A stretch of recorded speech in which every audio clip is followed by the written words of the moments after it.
Olá, meus amigos, um dia de muita paz para todos nós.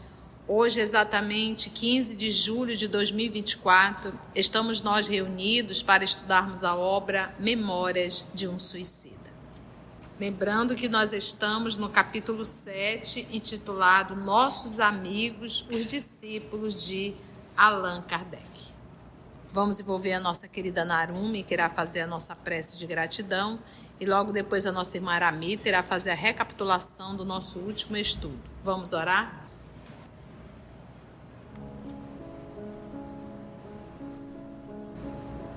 Senhor Jesus, Mestre amigo dos nossos corações, te agradecemos por mais um dia de estudo. Somos todos aqui, Senhor, corações ansiosos para ouvir as tuas lições, os conteúdos que estão dentro desses livros, que não encontramos mais em outros locais. Esses conteúdos são como pão espiritual para a nossa alma. Ajuda, Senhor, a compreendermos, a estarmos presentes aqui, com a mente e com o coração, a introduzirmos essas lições no nosso dia a dia, na nossa vida moral, pois sabemos, Senhor, que muito longe estamos da perfeição. Ajuda-nos a poder olhar para nós mesmos e fazer o esforço para ser melhor a cada dia. Essas lições se apresentam como um espelho em que nós podemos identificar os nossos próprios erros. Mestre amigo, te pedimos, nos ajuda a entender e a praticar os teus ensinamentos. Te agradecemos, Senhor, por tanta misericórdia, porque cada estudo desse é um chamado para a renovação. Sê conosco, Mestre, hoje e sempre, que assim seja.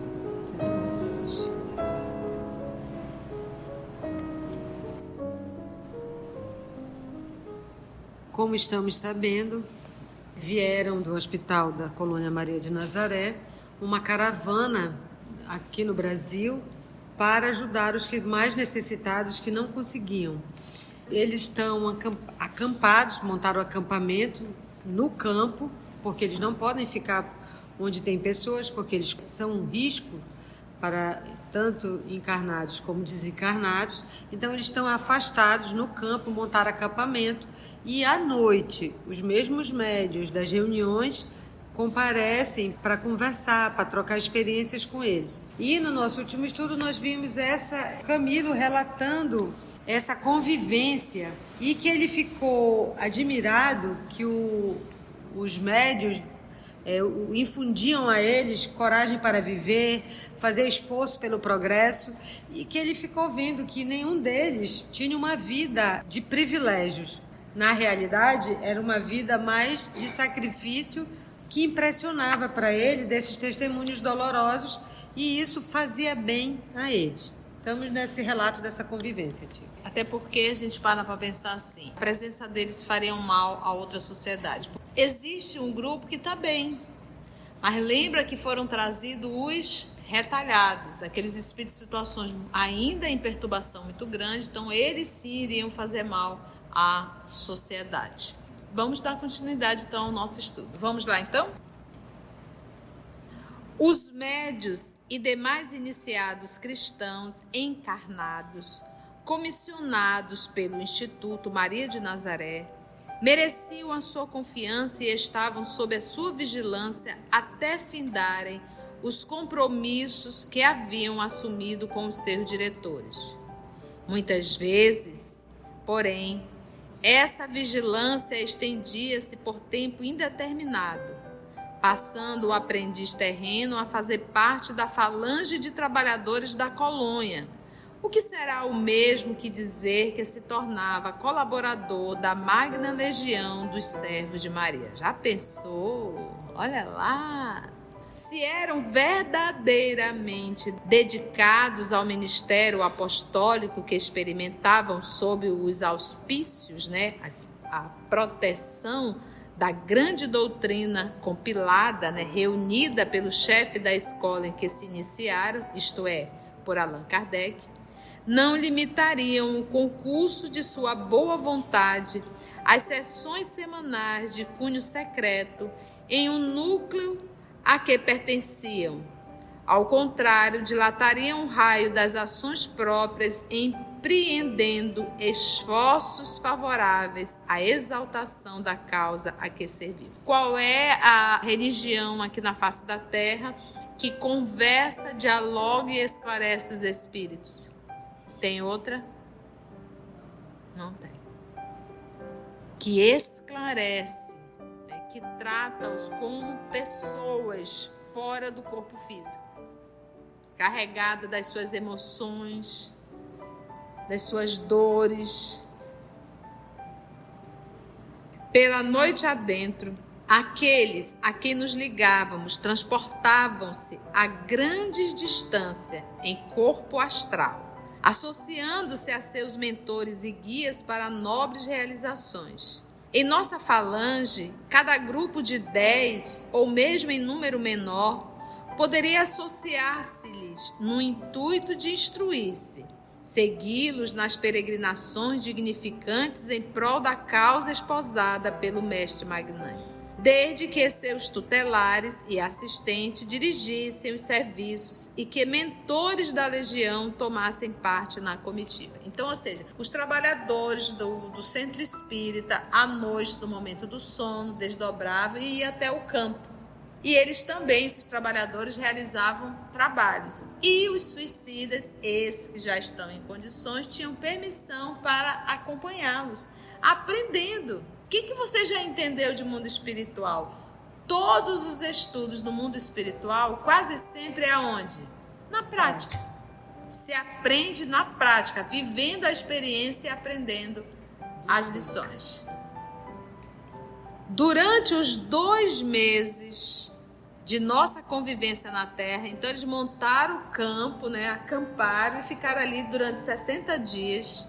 Tive, diz o nosso querido Camilo, ocasião de segui-los algumas vezes. Seguir tem esses trabalhadores encarnados, que no momento do desprendimento eles dão continuidade.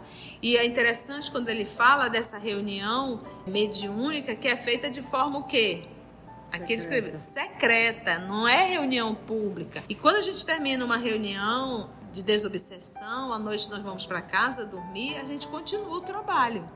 Não cessa ali. Durante os 2 meses de nossa convivência na Terra, tive a ocasião de segui-los algumas vezes, acompanhado de outros cômpares, semelhantes da falange, inclusive Belarmino, e seguidos de nossos afetuosos amigos de Canalejas e de Ramiro de Guzmán. Lembra então? Vamos lá ver. Primeiro é quem? Belarmino. Belarmino foi aquele que golpeou os pulsos, porque ele estava com tuberculose. Era quem o Belarmino? Quem lembra? Professor de dialética, lembra? Extremamente intelectual. E seguido de nossos afetuosos amigos de Canalejas, que são os enfermeiros, e de Ramiro de Guzmán, são os médicos. Encaminhados por seus instrutores espirituais, visitavam hospitais no silêncio da noite. Olha aí, alguém está sozinho? Não.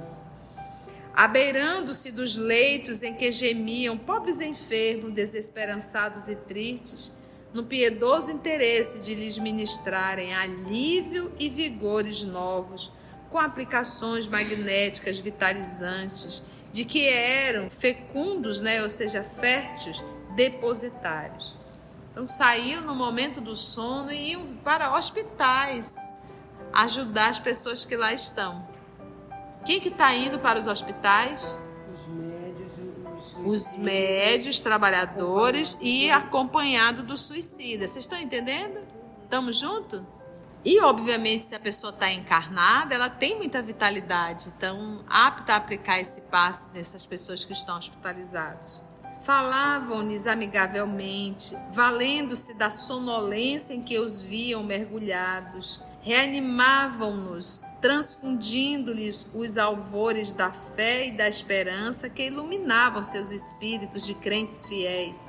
Sugeriam-lhes coragem e vontade de vencer por meio de conselhos e alvitres, que são sugestões, cuja inspiração recebiam de seus bondosos acompanhantes. Com eles, assim, ingressamos também em domicílios particulares, observando que o intuito que levavam era sempre o de servir e aprender, quer se tratasse de visita aos palácios, às choupanas ou até aos prostíbulos. Olha aí os trabalhadores. Pois entendiam com seus guias que também aqui existiam corações a consolar, espíritos enfraquecidos a reerguer e aconselhar. De outras vezes solicitavam nossa cooperação no empenho de consolar grandes infelizes, isto é, pessoas encarnadas que atravessavam testemunhos dolorosos na série de provações convenientes e cuja tendência para o desânimo e a desesperação poderia tornar-se fatal, ou seja, desânimo e desesperança. Qual é o movimento fatal depois disso? Suicídio. Levávamos então para a sede da agremiação a que pertenciam e ali, enquanto seus fardos materiais continuavam em profundo sono, assim como os daqueles por quem se interessavam, reanimavam os pobres sofredores, expondo-lhes conceitos vivos e prudentes, ministrando-lhes os grandiosos ensinamentos evangélicos que enriqueciam suas próprias almas e deles faziam grandes e animosos batalhadores diários, incapazes de se julgarem vencidos, desanimados, desesperados. Então, olha o trabalho que eles faziam para animar, fortalecer aqueles que estavam em sofrimento.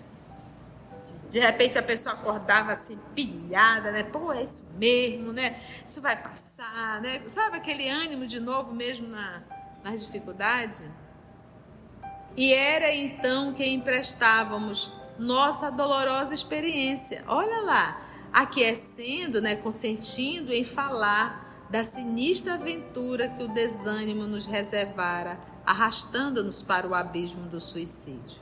Bellarmino encontrava ensejos, oportunidade. Lembra que Bellarmino era o professor de dialética, filosofia, matemática, Dialética, gente, é método de diálogo cujo foco é a contraposição e contradição de ideias que levam a outras ideias, Ele era professor disso, então ele tem a facilidade para argumentar, refutar.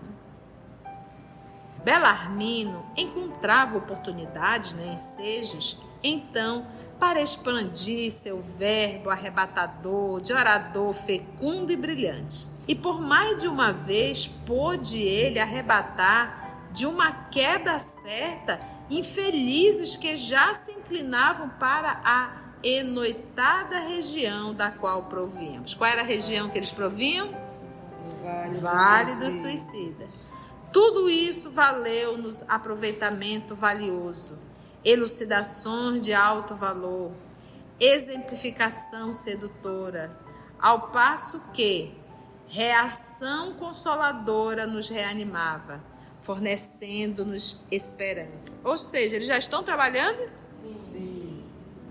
Ao fim de 2 meses, que experiência, Porém, nada mais sendo necessário recebermos do plano material terreno, for ordenado o regresso da falange à sua colônia do astral. Então, acabou o período de experiência. Tanto foi atendido os retalhados, quanto eles mesmos, Já estavam até evitando o suicídio de outrem, Não foi sem profunda comoção que abraçamos esses ternos e singelos amigos na última visita ao nosso bucólico, simples aldeamento, que estava ali na aldeia, para as despedidas.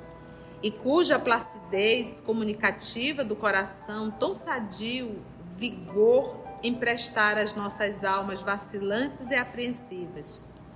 Conquanto seus corpos carnais se mantivessem adormecidos quando iam ver-nos, era bem certo que os enxergávamos realmente como homens ou mulheres, sem que chegasse a impressionar-nos a diferença do envoltório.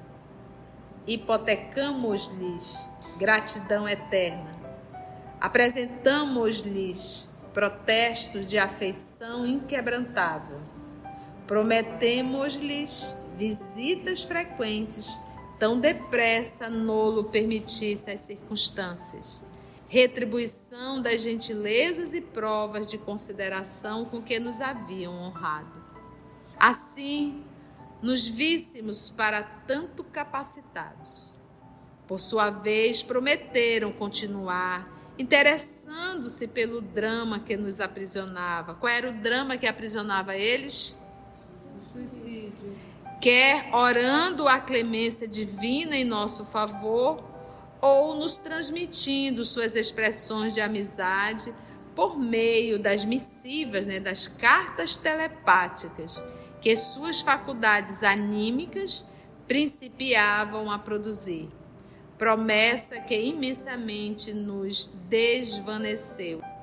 E é o que a gente tem, por exemplo, quando a gente faz no finalzinho, que a gente para, a gente termina a gravação e nós vamos nos reunir para orar pelos suicidas, o nosso pensamento, a nossa vibração verdadeira, isso é uma carta que a gente envia para cada um. É por isso que a gente fala muito na concentração, na atenção, a gente não pode aproveitar, abrir mão desse momento para deixar de fazer um ato de caridade. Com efeito, após chegarmos ao nosso nevado asilo, nevado frio, frequentemente víamos suas figuras amigas se destacarem na lucidez dos nossos aparelhos de televisão, envoltas sempre nas ondas opalinas, da prece e dos pensamentos generosos com que encaminhavam a Deus os bons votos que faziam pela melhoria de nossa situação. A reunião mediúnica, a oração pelos suicidas, chegava até eles? Sim. Se, passando 2 longos meses sobre a crosta terrestre, hóspedes dos serenos céus brasileiros, não nos concederam os guardiães a devida autorização para visitar os sítios queridos de nossa pátria. Qual é a pátria deles? Portugal. Cujas recordações saudosas umedeciam de pranto as fibras sensíveis de nossas almas. Deram-nos, no entanto, a conhecer estes amigos prestativos e gentis, dóceis e humildes, os discípulos do nobre mestre da iniciação, Allan Kardec, a cuja memória, desde então, passamos a render respeitoso preito, homenagem de admiração.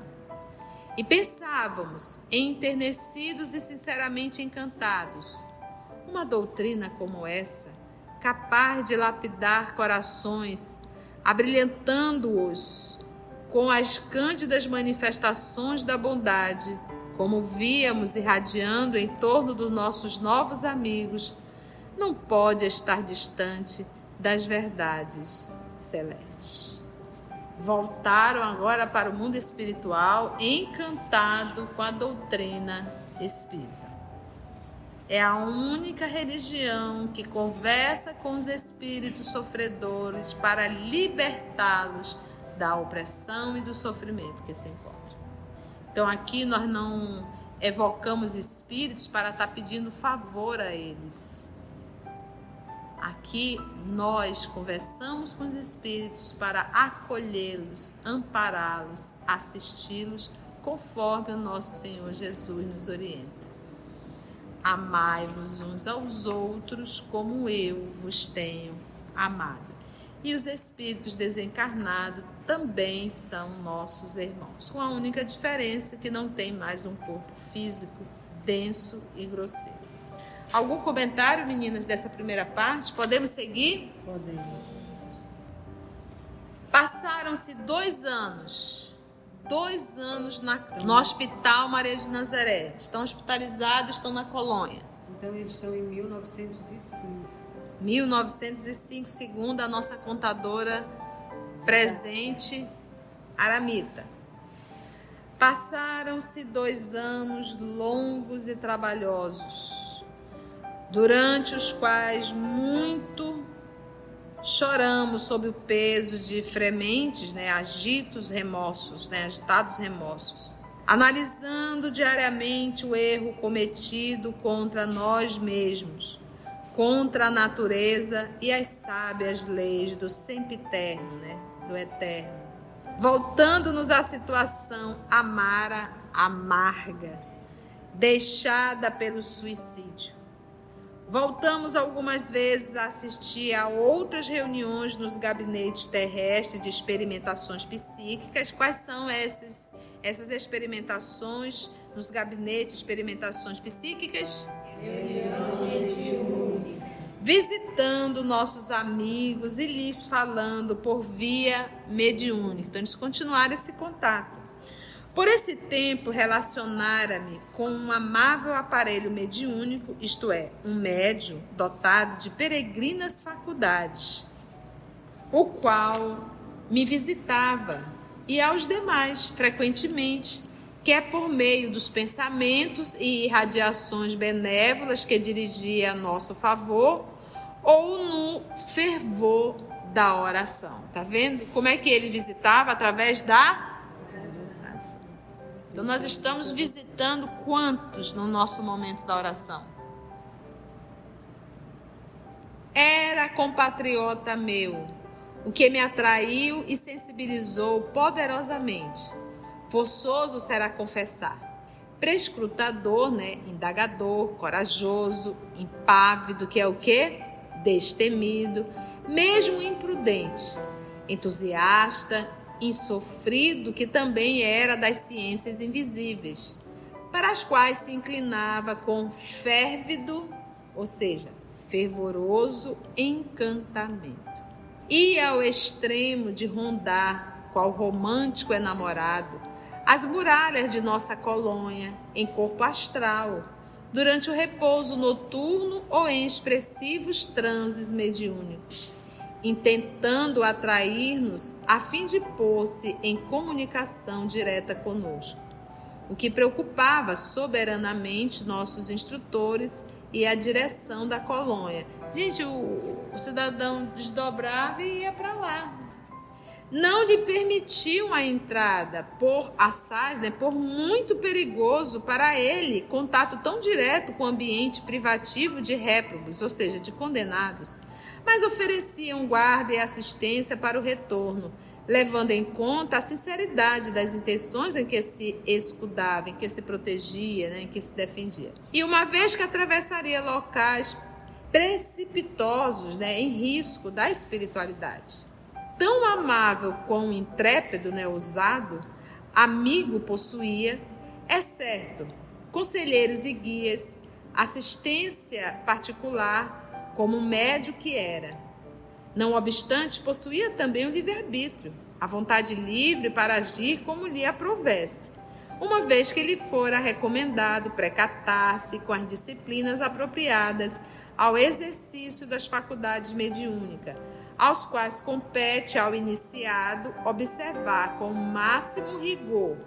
Então, o cidadão vai se arvorar, calma lá. Ele, porém, arrojava-se imprudentemente pelo invisível adentro, atrevendo-se por sombrias plagas, terras, vamos dizer assim, sem esperar convites ou oportunidades oferecidas por seus maiorais, escudando-se na ardente fé que lhe inspirava o desejo do bem.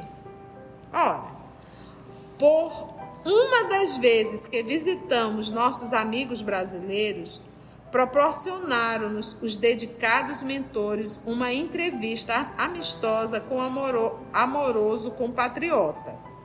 Inesperadamente visitamo-lo, fomos vistos facilmente por ele, que se rejubilou sinceramente, enquanto me deram ordem de algo dizer-lhes por via mediúnica, como recompensa à sua grande dedicação.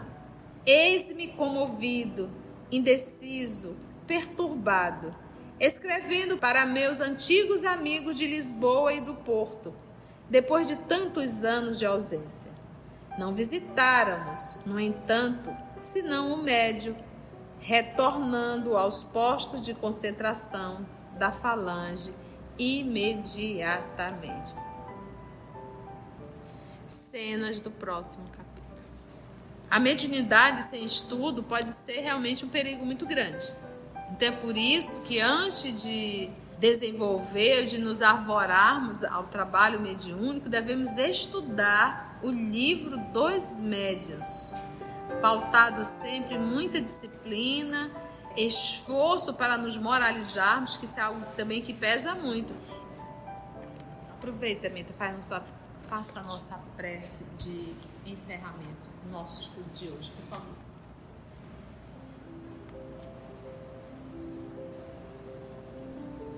É com alegria, Senhor Jesus, que ouvimos e aprendemos nessas páginas a Tua misericórdia se espraiando sempre. E como bem hoje ouvimos e nos ensinaram esses abnegados servidores do Teu Evangelho, ajuda-nos a sermos como eles, onde o intuito deles era servir e aprender. Ajuda-nos a sairmos das nossas arrogâncias, dos nossos orgulhos, de achar que já sabemos, de achar que não temos mais nada a aprender. Ajuda-nos a fazer o exercício da humildade, de servir, de ser aquele que doa, de ser aquele que anda os 2000 passos, aquele que dá a capa além do vestido. Mas ainda, Senhor, precisamos de esforço para isso. Ainda não sabemos dar nem do que nos sobra. Então, com a Tua misericórdia, com esses exemplos que chegam até nós, ajuda-nos que nós possamos fazer isso. Estende a Tua misericórdia a todos os desesperançados, a todos os que acham que o seu problema é insolúvel, que só ele sofre, que a sua dor é a maior, que é abandonado por todos.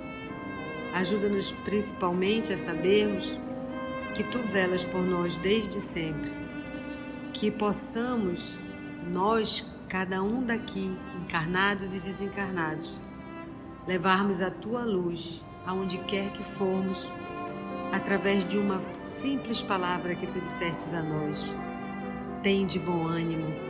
E quem tem bom ânimo tem alegria, tem força para viver, tem disposição. Ajuda-nos, Jesus, a ficarmos contigo, pois já sabemos que Tu estás conosco desde sempre, que assim seja.